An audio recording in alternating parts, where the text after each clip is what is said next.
కంచి కామకోటి పీఠం వారి శ్రీ చంద్రశేఖరేంద్ర సరస్వతి విశ్వ మహావిద్యాలయం ఇంటర్ మార్క్స్ ఆధారంగా స్కాలర్షిప్తో కూడిన అడ్మిషన్లు. కాకపోతే ఇప్పుడు రాజకీయము అనగానే ఒక రకంగా ఆరోపణలు, వ్యక్తిత్వ హననాలు ఇవన్నీ ఉంటాయి. ఆ తర్వాత అగ్రెసివ్‌గా మాట్లాడాలి, బస్తీ మీద సవాళ్ళంటూ ఇలా ఉండాలి. ఇవన్నీ కాకుండా మామూలు రాజకీయం అనేది కనిపించలేదా? యాక్చువల్‌గా రాజకీయం అంటే జానారెడ్డి గారు జానారెడ్డి గారు 2014లో ప్రతిపక్ష నాయకుడు, కేసీఆర్ గారు ముఖ్యమంత్రి. 2014-18 మీరు మొత్తం తీసుకోండి రికార్డ్స్, ఎక్కడన్నా మేము ఇట్లా మాట్లాడామా? 2018-23 తీసుకోండి, చూడండి మీరు. ఆ రోజు భట్టి గారు సిఎల్పి లీడర్, కేసీఆర్ గారు ముఖ్యమంత్రి. మేము ఎప్పుడన్నా మాట్లాడాం? ఎందుకు వస్తుంది పరిస్థితి? చప్పట్లు ఎప్పుడన్నా రెండు చేతులతో మోగుతాయమ్మా. అవతల జానారెడ్డి గారు మర్యాద ఇస్తే అసలు మీరు చూడండి, కేసీఆర్ గారు ఏ ఒక్కరోజు కూడా అసెంబ్లీలో పెద్దలు జానారెడ్డి గారు అనకుండా మాట్లాడలేదు. ఆయన కూడా అట్లాగే మాట్లాడారు, ముఖ్యమంత్రి గారు అని మాట్లాడేవారు. అంత గౌరవంగా ఉండేది సభ. వాళ్ళిద్దరు మాట్లాడుతుంటే చూడడానికి కూడా ఉల్లాసంగా ఉండేది. ఇవాళ ఏందమ్మా, మా వెనకాల పైల్వాన్లు ఉన్నారు అంటే ఎంత చండాలమైన భాష అంటే, అసెంబ్లీలో ఎంత గలీజ్ భాష అంటే. నేను ఈ మాట అంటున్నందుకు సారీ. ఐ డ్రీమ్లో మరి మీరు ఎడిట్ చేసుకుంటే చేసుకోండి, పెట్టుకుంటే పెట్టుకోండి. అనొచ్చా ముఖ్యమంత్రి గారి నోటెమ్మడ? తెలుసా అసలు ఆయనకి ఏం మాట్లాడుతున్నాడో?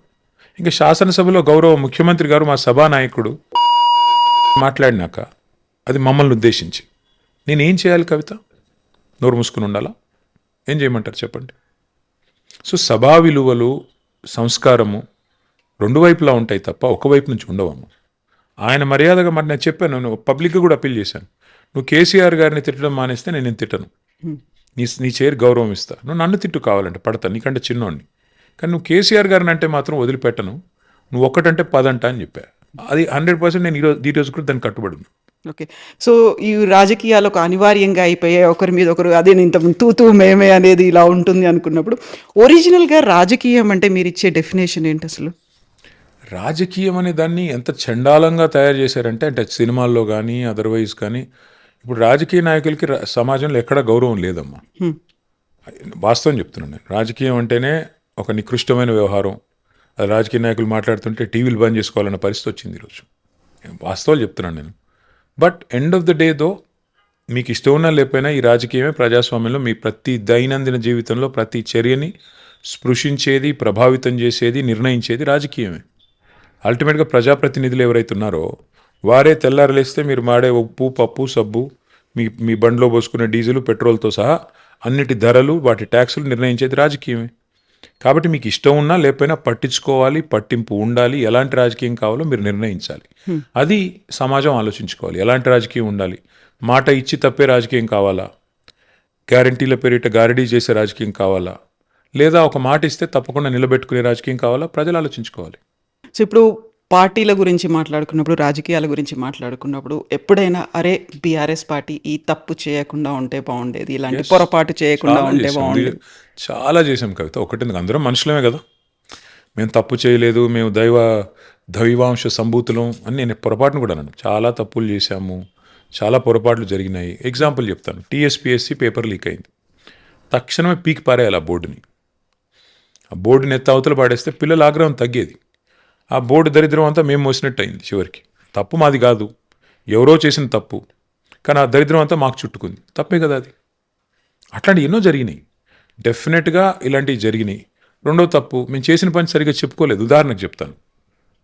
తెలంగాణ రాకముందు తెలంగాణ ప్రాంతంలో 5 మెడికల్ కాలేజీలు ఉండేదమ్మా. మేము ఒక్కటే రోజు 8 కొత్త మెడికల్ కాలేజీలు ప్రారంభించాం ప్రభుత్వంలో, కానీ దానికి అడ్వర్టైజ్మెంట్ కూడా ఇవ్వలేదు మేము. మరి అంతా కేవలం ఒక బటన్ నొక్కి, కేసీఆర్ గారు ఒక బటన్ నొక్కి 8 మెడికల్ కాలేజీలు ఒకటే రోజు ఆయన క్యాంప్ ఆఫీస్ నుంచి ప్రారంభించారు. ఇంకో ముఖ్యమంత్రి అయితే ఏం చేసేవారు, 8 మెడికల్ కాలేజీలకి ఒక్కొక్క చోట లక్ష మందితో మీటింగ్ పెట్టి వాళ్ళందరితో చప్పట్లు కొట్టించుకొని అక్కడ ప్రారంభించేవాళ్ళు. అది కూడా తప్పే. అంటే అండర్ ప్లే చేయడం, డెవలప్మెంట్ మన డెవలప్మెంట్ మనమే అండర్ ప్లే చేసుకోవడం, ప్రమోట్ చేసుకోకపోవడం. Yes, these are all conscious, definitely conscious mistake అనను, కానీ డెఫినెట్లీ మిస్టేక్సే, పొరపాట్లు. అట్లాగే మేము 10 ఏళ్ళు ప్రభుత్వాన్ని నడిపాం, పార్టీని సరిగ్గా నేను నడపాల, నా తప్పది. వర్కింగ్ ప్రెసిడెంట్గా నా తప్పు. పార్టీని ఇంకా బాగా చేసి ఉండాలి, పార్టీ నిర్మాణం ఇంకా బాగా చేసి ఉండాలి.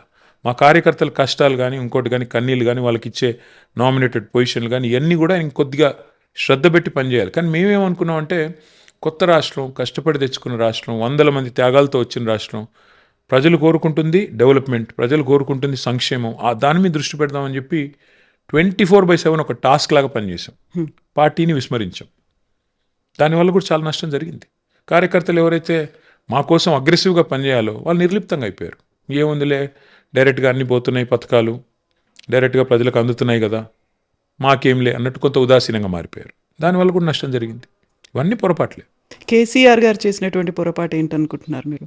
కేసీఆర్ గారి పొరపాట్లు లెక్కించేంత పెద్దోనైతే కాదు నేను నా వరకు. మేబీ క్యాడర్తో మాట్లాడినప్పుడు కార్యకర్తల్లో కేసీఆర్ గారి పొరపాటు అనను, కానీ కేసీఆర్ గారు పెద్దలు, వారు జీవితాన్ని మొత్తం అధ్యయనం చేసిన వ్యక్తి. ఆయన పొరపాటు, ఆయన వ్యక్తిగత నిర్ణయాలు అంటే ఉండేది కదా, సమిష్టి నిర్ణయాలు.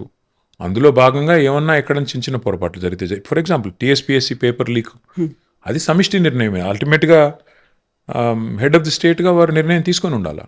తీసుకోకపోతే దానివల్ల నష్టమే జరిగింది ఇవాళ.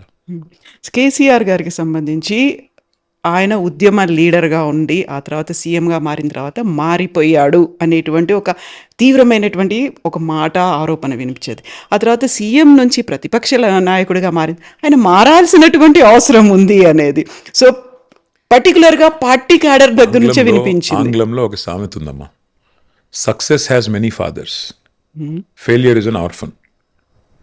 అంటే విజయం సాధించినప్పుడేమో ఆయన చాణక్యుడు, ఆయన అభినవ అది అని పొగిడేవాళ్ళు ఉంటారు.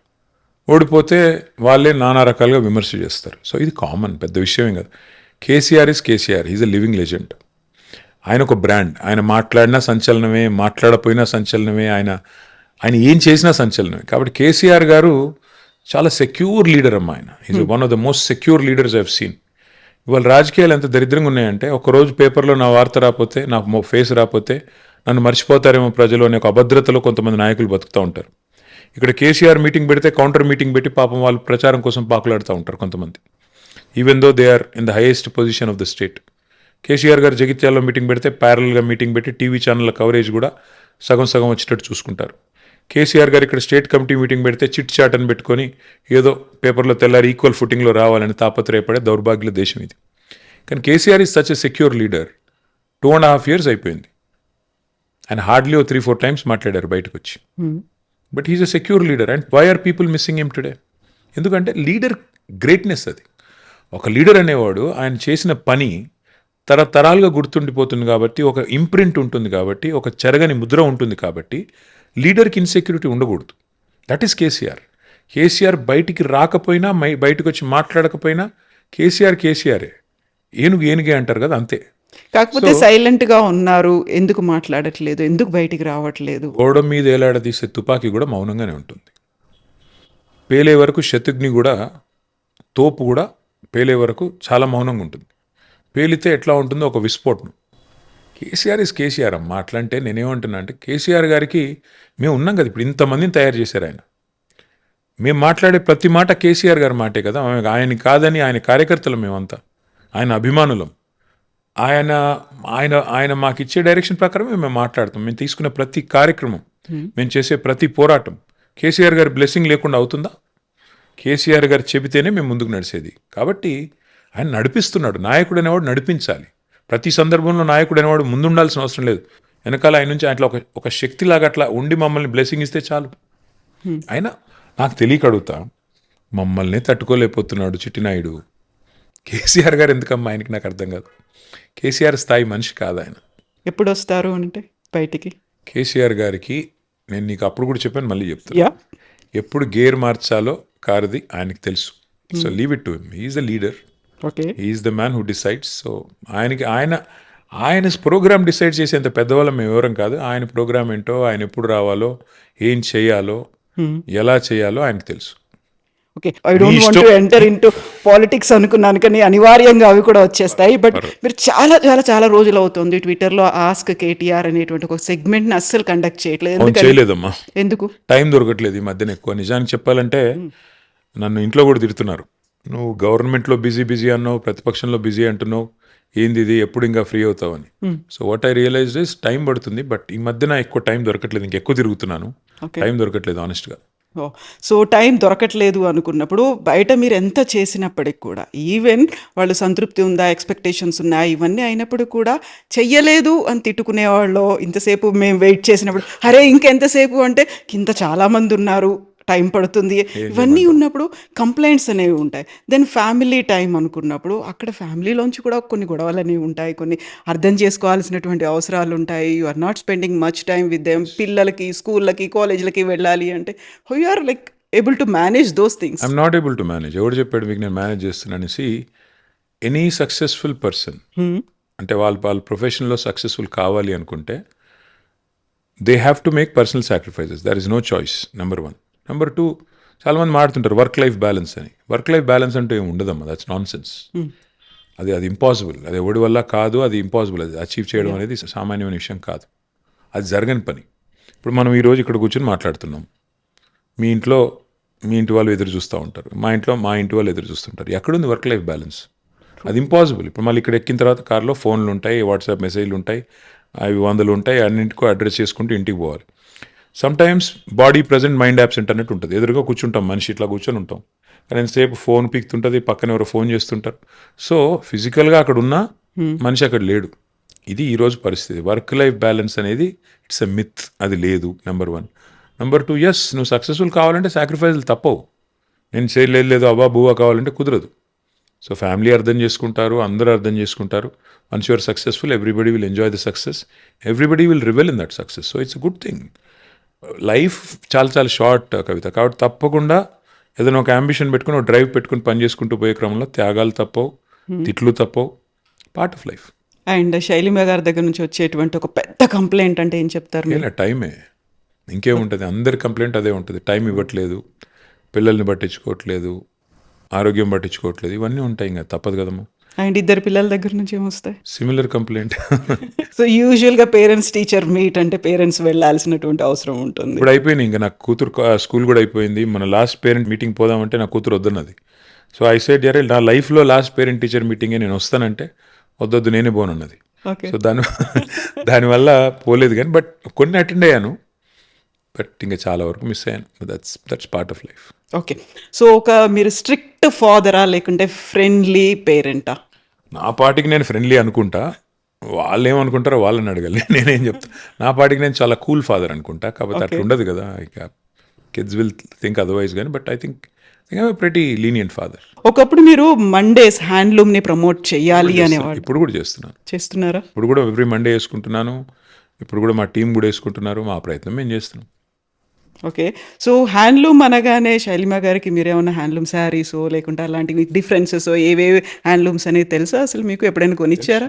ఎందుకు కొనిలేదు, కొనిచ్చాను. కాకపోతే ఎప్పుడు కొనిచ్చానని అడిగితే చెప్పలేను, కానీ కొనిచ్చినట్టు గుర్తుంది. ఎప్పుడు అని అడక్కు, స్పాట్లో పెట్టుకు. ఓకే. సో ఏదో ఒక handloom sari. I'm sure. Some time back, ఇప్పుడు కాదు, I think some time back. ఒకవేళ పాలిటిక్స్లోకి రాకుండా ఉంటే ఇప్పుడు కేటీఆర్ ఎక్కడ ఉండేవాళ్ళు, ఏం చేస్తూ ఉండేవాళ్ళు? దూరంగా అమెరికాలోనే జాబ్ చేసుకుంటూ ఉండేటోని. డౌట్ ఎందుకు? అక్కడే ఉండేవాళ్ళు కంప్లీట్గా ఉండేటోని కాదు. ఎందుకంటే నాకు అమెరికా ఎన్నడూ ఇష్టం లేదు. I never felt at home. ఎందుకలా? అంటే యూ ఫీల్ లైక్ నా దేశంగా దేశం అనే ఫీలింగ్. మా ఊరు కాదు. అంతేందుకు హైదరాబాద్ తర్వాత నేను ఎక్కడైనా ఢిల్లీలో 4 రోజులు ఉంటేనే అర్థం కాదు ఇక్కడేం చేస్తున్నారో, మన ఊరు కాదు అని. సో అట్లాంటిది అమెరికా అంటే ఇంకా విచిత్రంగా ఉంటుంది. సో ఉంటాం ఏదో పని కోసం, అవసరార్థం తప్ప అక్కడే సెటిల్ అవ్వడం అనేది ఎన్నడూ లేదు. నేను మా అమ్మకి చెప్పాను, నాన్నకు కూడా చెప్పాను, I'm not going to settle there, వచ్చేస్తాను. కాబట్టి ఎన్నడూ ఆ ఫీలింగ్ ఉండేది. ఉంటే అక్కడ ఉండేవాడిని, ఇంకొన్ని రోజులు ఉండేవాడిని, తర్వాత eventually వచ్చేటోని. And don't forget to subscribe to iDream. And for more videos, please subscribe to iDream. Please subscribe to iDream. Please subscribe iDream. And please subscribe to iDream. For more videos, subscribe to iDream. please like, share and subscribe to the channel. Congratulations, iDream. Subscribe to iDream. Subscribe to iDream. So subscribe to iDream Media. iDream ki iDream team andarki huge congratulations. Please subscribe iDream Media. Please subscribe to iDream. Subscribe iDream. Please subscribe to iDream. iDream అంటే నా కళల ఛానల్ను subscribe చేసుకున్న నోరు తిరుగుతలేదు, మీరైతే గంట గుర్తు కొట్టండి. For more such videos, please subscribe to iDream. Subscribe to iDream. Please subscribe to iDream. Please subscribe iDream Media. Please do subscribe to iDream. Please subscribe to iDream Media. For best entertainment and information, please subscribe iDream.